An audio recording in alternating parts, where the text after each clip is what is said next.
They might easily be mistaken for congressional staffers reluctant to face the day. But these are among the most accomplished cancer specialists in the country. Dr. Elizabeth Jaffe, Deputy Director of the Johns Hopkins Kimmel Cancer Center from up the road in Baltimore. Her basic research of 10, 15 years has led to a new clinical trial, but it takes that long, that kind of investment.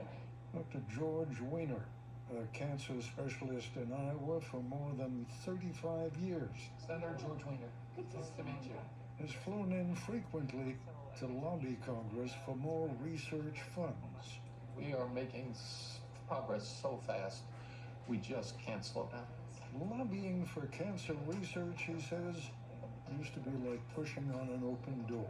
Most of the time when I've come, I've met with Democrats and Republicans, and we talked about the bipartisan support for cancer research. This is the first time that I felt there was an existential crisis in our ability to make the type of progress that I see in front of us.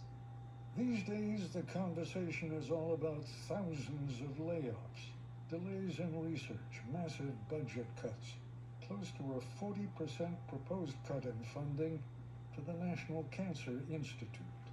I wake up every morning looking at my phone.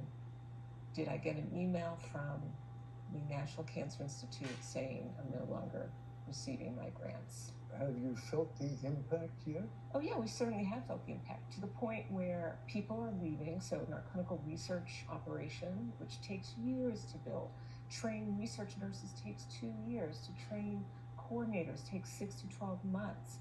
These people are leaving because the funding isn't coming in. If they keep cutting back, how long before Dr. Jaffe says, that's it? I'll be honest, there are days where I do feel that, but I look around and I feel like I would be disloyal to our patients. We are in a technological revolution in cancer research. We are rapidly making discoveries that we couldn't even do 10 years ago. When you see some of the debates that are going on right now, and it relates to the National Cancer Institute and NIH, raises the hair on the back of my neck.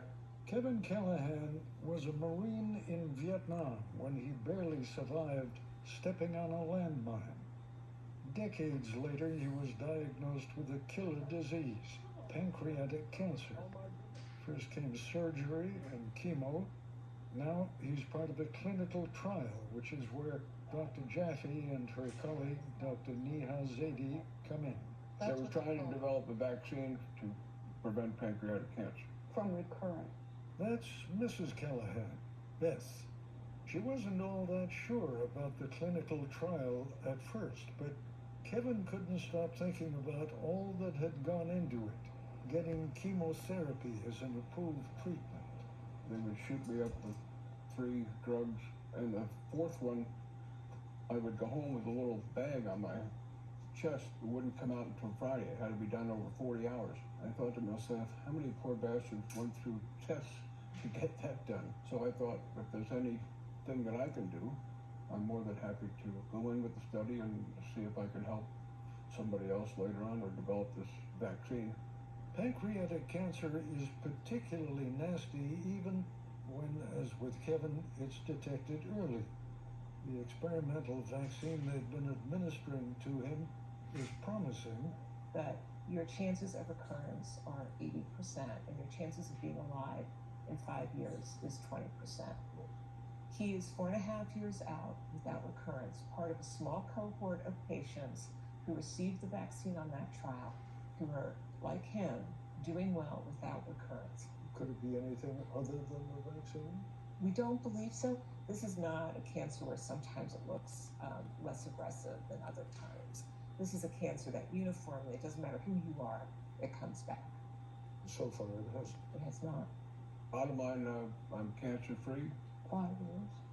Now the Callahans are concerned the cuts at NIH could interfere with or even stop Kevin's vaccine trial. They claim that they're not cutting back on any of the science, on any of the people who are really doing the research. I don't believe that for a minute. But if I say to you, there's it worth the money that the American public is investing, the tax money? What price do you put on life? It's our lives. It's our children's lives. It's our grandchildren's lives. What price do you put on that? Yeah. We're not just talking about cutting funding to individual research programs. We're talking about NIH, which is a gift that we have had in this country for decades. Why would we give that up as a country? Located just outside of Washington, D.C., the National Cancer Institute is the crown jewel of the National Institutes of Health. It is also the most expensive. The National Cancer Institute, its budget last year, $7 billion? I believe that's the number. That's a lot of money. Well, Mary Lasker, who was a brilliant woman and a force of nature who worked with Richard Nixon on the original war on cancer, would say, if you think research is expensive, try disease. The administration is proposing cutting that $7 billion cancer budget down to about $4.5 billion.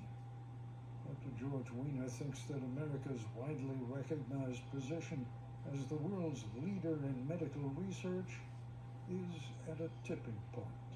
How much time do we have before the money is insufficient to do what you need to do? Well, progress is going to be proportional to investment. So progress is not going to totally stop if funding drops dramatically. The more it drops and the longer it drops, the slower progress will be. But that's not the case for patients. Our job as researchers is to bring those advances to help those patients as soon as possible, because those patients can't wait. That would describe Natalie Phelps' dilemma to a T. Natalie has stage 4 metastatic colorectal cancer. She and her husband Jeff live out in Washington State. We have one boy, one girl, and a giant German Shepherd. Very average American.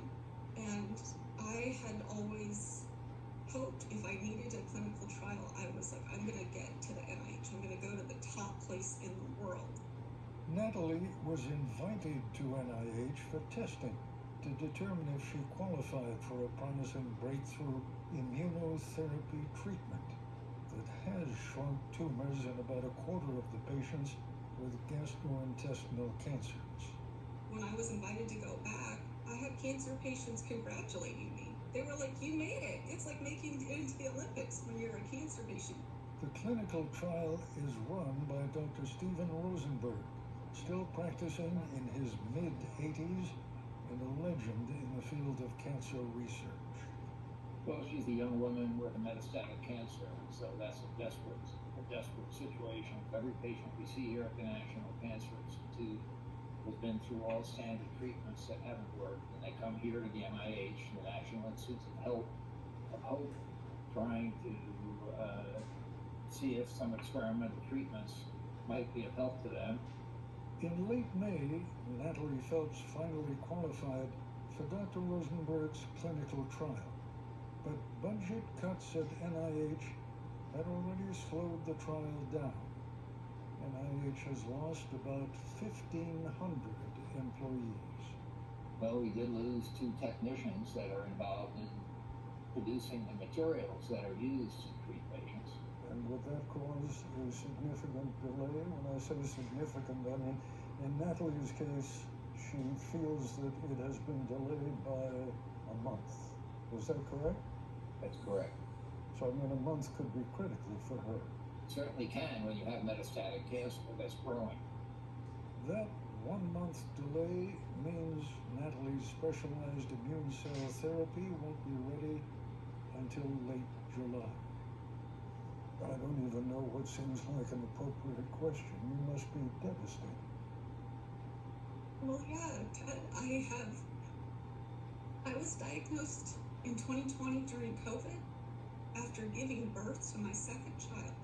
And I had to spend the first bit of my child's life changing diapers and doing bottles with a chemotherapy pump attached to me. I've done 48 rounds of chemotherapy. I've had multiple aggressive surgeries and radiation radiation, and I have been in treatment for 5 years, hoping that I can raise her, but at the very least, let her have a memory of who her mother was. I have endured so much, and now I have another hurdle just because of funding cuts. I mean, my husband and I can't believe it. When is cancer political? In a recent online statement, NIH Director Jay Bhattacharya pushed back on concerns about budget cuts and employee layoffs. He said, as to the current reorganization, no clinical trial has been delayed, nor has any participant been dropped from any clinical trial. Natalie Phelps is just one patient, one case out of many. But her participation in a clinical trial was delayed because 2 specialized technicians were let go. And that delay has proved to be devastating. She sent us this video message a couple of days ago from NIH. Got all my test results back today. I'm passed. I have several new brain tumors, and it's not that safe for me to participate in the trial. The earliest I could get back here for treatment would be about 6 weeks after having the tumors radiated, provided that the radiation is successful. So I don't know, it's a long time. As for the budget cuts that caused the layoffs, that produced the delay, it probably won't help much to learn that they were nothing personal.